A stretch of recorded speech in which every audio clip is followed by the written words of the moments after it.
پورے 9 مہینے بعد اسرائیل عالم وجود میں آ گیا۔ اللہ تعالیٰ نے اس عالمی بیماری، اس کے لیے جو علاج ہے وہ پہلے پیدا کیا ہے۔ جیسے کہ حدیث میں آتا ہے ما انزل اللہ من دائن الا انزل لہ دوان، اللہ تعالیٰ نے کوئی بیماری ایسی نہیں اتاری کہ جس کا علاج بھی نہ اتار دیا ہو۔ اور جیسے کہ ماں کی چھاتیوں میں بچے کی ولادت سے پہلے دودھ پیدا ہو جاتا ہے، اس کی غذا کا بندوبست پہلے ہو جاتا ہے، اسی طریقے سے اسرائیل کا جو فتنہ اٹھنے والا تھا اس کی سرکوبی کے لیے پاکستان وجود میں آیا ہے۔ اور آج وہ مرحلہ آ گیا ہے تاریخ کا ایک عظیم موڑ۔ آپ دیکھیں گے کہ بڑی مشابہت پیدا ہو گئی ہے۔ ایک طرف بظاہر امریکہ کی مرضی کے خلاف اسرائیلی وزیر اعظم نتن یاہو وہ بڑا ایک غرور کا اور بڑے تکبر کا مظاہرہ کر رہا ہے، اور وہ پورا پیس پروسیس جس پر نہ معلوم کتنا وقت صرف ہوا تھا، کتنی محنتیں ہوئی تھیں، کتنے راؤنڈز آف ٹاکس ہوئے تھے، کبھی واشنگٹن میں ہوئے ہیں، کبھی اوسلو طرز کا کوئی معاہدہ ہوا ہے، کبھی پھر اور اس کے بعد پیشی ہوئی تھی میڈرڈ کے اندر بھی، لیکن وہ سارا پیس پروسیس جو ہے اس کی دھجیاں کر رہا ہے۔ وہ وقت بالکل قریب نظر آ رہا ہے کہ یروشلم کے مسئلے پر وہاں بھٹی دہک اٹھے گی، اور احادیث نبویہ میں جو خبریں دی گئی ہیں کتاب الملاحم کی احادیث میں معلوم ہوتا ہے کہ اب اس کا آغاز ہونے والا ہے۔ نتن یاہو کو امریکہ کے خلاف جانے کا اصل میں حوصلہ کیوں بڑھ رہا ہے؟ اس لیے کہ اسے معلوم ہے کہ فرنگ کی رگیں جہاں پنجہ یہود میں ہے، چاہے کلنٹن ہو یا کلنٹن کا باپ ہو، یہودی لابی وہاں کی اتنی مضبوط ہے، کانگریس میں اور سینٹ میں ان کا اتنا اثر ہے کہ کوئی بھی وہاں شخص بڑے سے بڑا طاقتور اور بڑے سے بڑا اختیارات کا حامل اسرائیل کی مرضی کے خلاف نہیں جا سکتا۔ یہی معاملہ یہاں نظر آ رہا ہے۔ بظاہر تو ناراضگی کا اظہار ہوا ہے، لیکن یہ بات اب تو کھلتی چلی جا رہی ہے۔ حقیقت یہ ہے کہ یہود اور ہنود کا بڑا گہرا لنک قائم ہو چکا ہے، اور یہ بھٹیاں اب دونوں طرف دہکیں گی۔ میں اس سے پہلے بارہا کہہ چکا ہوں، ملت اسلامیہ تقریباً 150 کروڑ افراد پر مشتمل ہے، لیکن اس میں سے تقریباً 20 کروڑ عرب ہیں۔ ان کو اللہ نے خصوصی فضیلت دی تھی، یہ تھے کہ جن کی زبان میں قرآن نازل ہوا، خود محمد عربی صلی اللہ علیہ وسلم عرب تھے، انہیں جو فضیلت عطا کی تھی، لیکن بدقسمتی سے اس دور میں آ کر بھی انہوں نے آزادی حاصل کرنے کے بعد بھی اپنا قبلہ درست نہیں کیا۔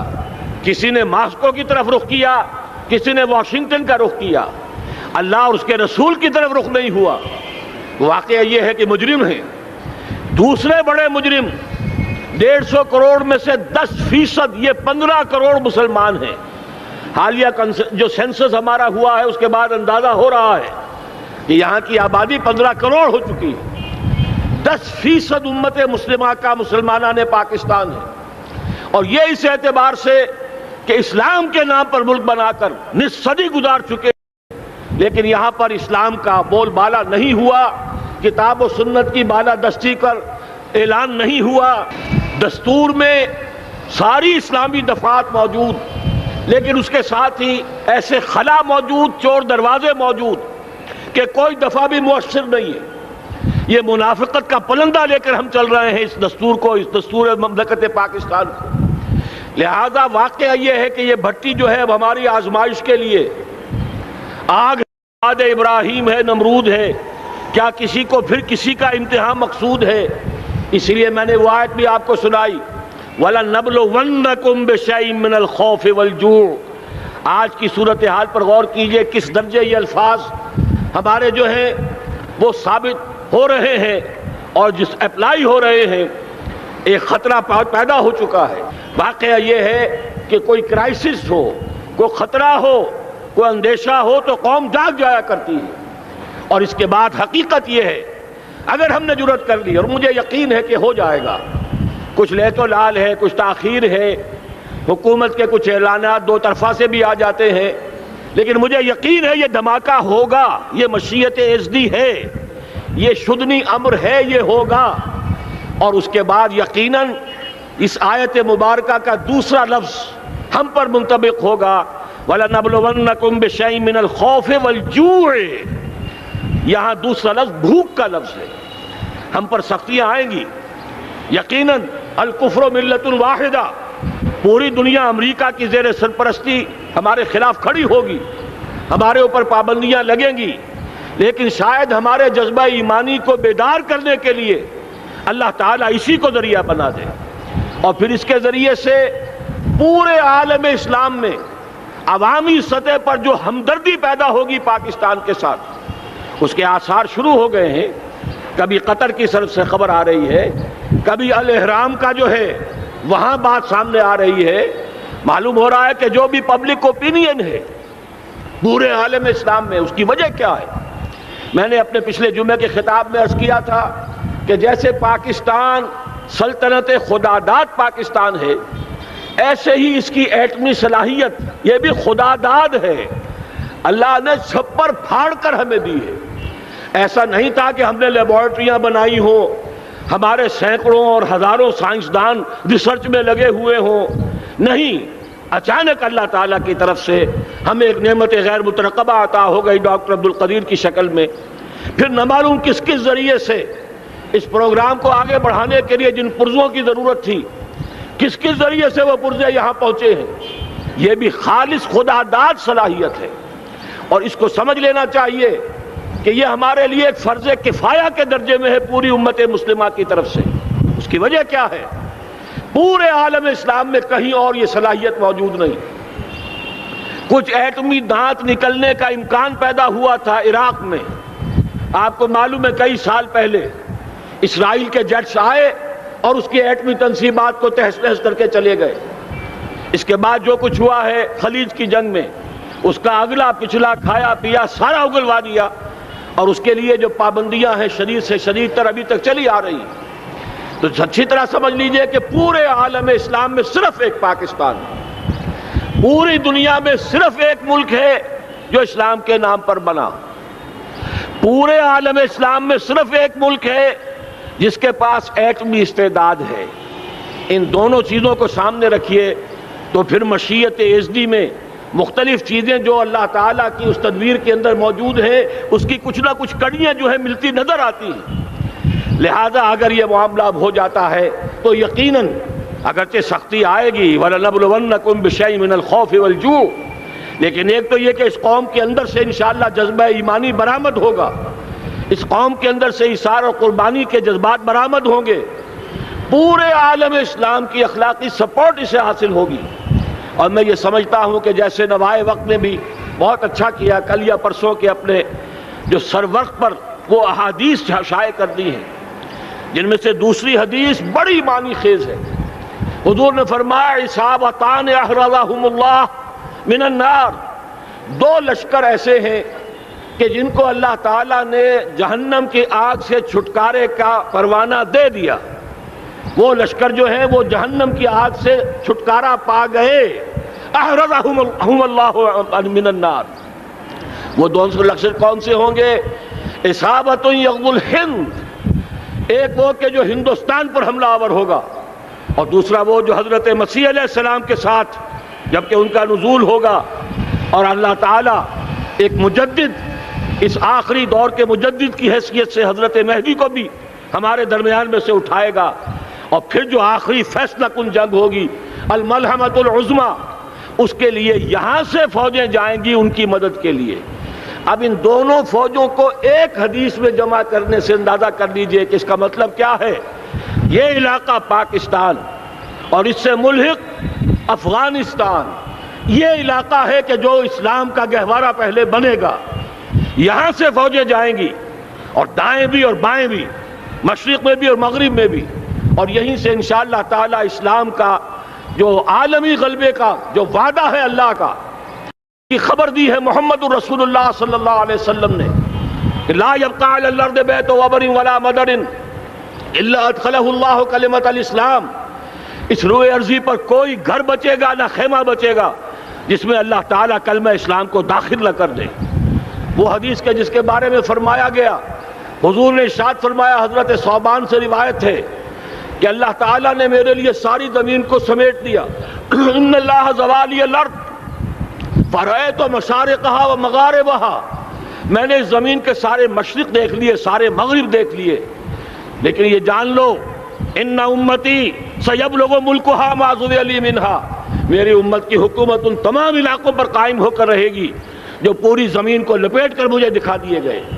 یہ وعدہ پورا ہونا ہے، اور اس وعدے کا نقطۂ آغاز یہی سرزمین، اور جیسا کہ ہمیں افغانستان میں آثار نظر آ رہے ہیں، ایک خالص دینی مذہبی حکومت قائم ہو چکی ہے۔ افغانستان کا 80% علاقہ امن کا گہوارہ بن چکا ہے، علماء کی وہاں قیادت ہے اور حکومت ہے۔ یہ پاکستان اور افغانستان مل کر، جیسا کہ آپ کو یاد ہوگا میں نے جب تجویز پیش کی تھی کہ حکومت پاکستان فوراً تسلیم کرے طالبان کو، اللہ کا شکر ہے، میں یہ نہیں کہتا کہ میرے کہنے کی وجہ سے ہوا، لیکن بہرحال اللہ کا فضل ہوا کہ چند دن کے بعد ہی حکومت پاکستان نے تسلیم کر لیا طالبان کی حکومت کو۔ میری دوسری تجویز ابھی پینڈنگ ہے، پاکستان اور افغانستان کے درمیان کانفیڈریشن قائم کیا جائے۔ یہ ملک دونوں مل کر واقعتاً، کہ ایک نے واقعتاً 15 لاکھ سے زیادہ جانیں دے کر مرنا سیکھ لیا ہے، اور جو قوم مرنا سیکھ لے اسے کوئی مار نہیں سکتا، اسے کوئی شکست نہیں دے سکتا۔ اور ایک وہ قوم ہے پاکستان میں کہ جو 400 سال کی تجدیدی مسائی کے اثرات کی امین ہے، یہ اس کا تراث علمی ہے، چاہے وہ تحریک حضرت مجدد الفسانی کی تھی، چاہے وہ علمی تحریک شاہ ولی اللہ کی تھی، چاہے وہ تحریک جہاد سید احمد بریلوی کا تھا، چاہے اور جو بھی رجال عظیم پیدا ہوئے ہیں 14ویں صدی ہجری میں، ان سب کے اثرات یہاں موجود ہیں۔ یہ چیزیں مل کر وہ طاقت بنے گی کہ یہاں سے اسلام پھر پھیلے گا، مشرق کی طرف بھی مغرب کی طرف بھی۔ اصابۃ تغزو الہند و اصابۃ مع عیسیٰ ابن مریم، یہ چیزیں جو ہونی ہیں الحمدللہ میں سمجھتا ہوں کہ اب تیزی کے ساتھ حالات اس رخ پر جا رہے ہیں۔ کہیں فرمایا ان ینصرکم اللہ فلا غالب لکم، اگر اللہ تمہاری مدد کرے تو کوئی تم پر غالب نہیں آ سکتا، وَإِن یخذلکم، اور اگر خدا نہ خواستہ اللہ تعالیٰ ہی اپنی مدد تم سے کھینچ لے، واپس لے لے، سلب کر لے، ان یخذلکم، تمہیں چھوڑ دے، فمن ذا الذی ینصرکم من بعد، تو پھر کون ہے جو تمہاری مدد کر سکے گا۔ اس مرحلے پر سیاسی جماعتیں اپنی جو ان کا مزاج ہے اس کے مطابق چاہتی ہیں کہ کیپٹلائز کریں، پولیٹیکل مفادات حاصل کریں۔ بہرحال میرے نزدیک ایک کنسنسس ہونا چاہیے، ایک نقطے کا دھماکہ ہونا چاہیے، اور نمبر 2 اللہ اور اس کے رسول کے ساتھ صلح اور اللہ کی مدد کی ضمانت حاصل کرنے کے لیے کتاب و سنت کی ٹوٹل بالادستی، پورے دستور پاکستان میں کوئی شے اس کے منافی ہو اس کو نکال کر باہر کر دیا جائے، نفاق سے پاک کر دیا جائے۔ جیسے دعا ہے اللہم ربنا طہر قلوبنا من النفاق، اسی طرح دعا مانگیے کہ اللہ ہمارے ملک کے دستور کو نفاق سے پاک کر دے۔ اور وہ ساری ترامیم جن کا کہ ہم نے ایک مہم بھی چلائی تھی، وہ ترامیم جس کا تقریباً وعدہ کیا تھا نواز شریف صاحب نے، جس کے لیے 2 مرتبہ ایک محفل میں کہا تھا راجہ ظفر الحق صاحب سے کہ راجہ صاحب پھر تیاری کیجئے اور دستور کی ترمیم کا بل تیار کیجئے، لیکن یہ کہ معلوم ہوتا ہے کوئی بڑا ہاتھ ایسا تھا جس نے روک دیا ہے۔ یہی ہاتھ ہے جو آج ہمیں ایٹمی دھماکہ کرنے سے روک رہا ہے۔ ہمیں چاہیے کہ یہ دونوں دھماکے بیک وقت کریں، اور ان دونوں دھماکوں کے بعد پھر چاہے دنیا کی کوئی طاقت ہماری دشمن بن جائے، ہمارے لیے اللہ تعالیٰ کی مدد و نصرت ہوگی۔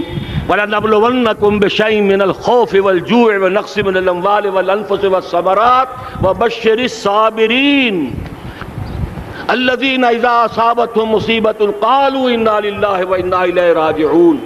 تو قوم انشاءاللہ تعالی، میں یہ سوچا کرتا تھا قوم مردہ ہے، بے حس ہو چکی ہے، دین سے عام طور پر بیزاری پیدا ہوتی جا رہی ہے، جو ہمارے دینی قیادت ہے اس سے بھی لوگوں کے اندر مایوسی پیدا ہو رہی ہے۔ کیسے ہوگا؟ میں نے بارہا کہا، جب میں یہ شواہد دیکھتا ہوں جو حدیث میں ہے، جس کی خبریں دی گئی ہیں، 400 سال کی تاریخ دیکھتا ہوں تو مجھے پاکستان کا مستقبل بہت شاندار نظر آتا ہے۔ یہ تو مشیت ایزدی میں کسی بہت اہم رول کو پلے کرنے کے لیے قائم ہوا ہے۔ جب میں زمینی حالات کو دیکھتا ہوں تو مایوسی ہوتی ہے، لیکن میں یہ سمجھتا ہوں کہ وہ وقت آ گیا ہے کہ جس میں یہ قوم جھنجھوڑی جائے۔ ایک دفعہ کا یہ جھنجھوڑا جانا انشاءاللہ تعالی ہمارے بہت سے دل اندر دور کر دے گا۔ آخر چینی کیا تھے؟ ایک 10 صدی پہلے کے چینی افیمی قوم آج کہاں سے کہاں پہنچ گئی ہے۔ ہمارے اندر بھی چاہیے کہ اوپر راکھ ہے، اندر چنگاریاں ہیں، ان چنگاریوں کے بھڑکنے کا وقت آ گیا ہے، اور انشاءاللہ العزیز اسی ایٹمی دھماکے سے اس پورے عمل کا جو ہے آغاز ہو جائے گا، جس سے یہ سرزمین پاکستان اسلام کا گہوارہ بنے، اور پھر یہاں سے پوری دنیا میں اسلام کے غلبے کی جد و جہد کا آغاز کیا جائے۔ بس میں اسی پر اکتفا کر رہا ہوں۔ اللہ تعالیٰ سے دعا کرتا ہوں کہ وہ ہمارے حکمرانوں کو، اگر تو کوئی تاخیر ہو رہی ہے انتظامی امور کی وجہ سے، کوئی بات نہیں، بہرحال معاملہ ایک اچانک ہو گیا ہے، لیکن مجھے توقع ہے کہ انشاءاللہ وہ دھماکہ ہوگا اور جلد ہوگا۔ اگر کوئی تذبذب ہے تو ہم اللہ تعالیٰ سے دعا کریں گے وہ نواز شریف صاحب کے دل کو پھیر دے اور اس کے اندر استقامت پیدا کر دے، اور دوسرے یہاں کی سیاسی جماعتوں کو بھی یہ توفیق دے کہ کوئی اور سیاسی مسئلہ اس وقت نہ اٹھائیں۔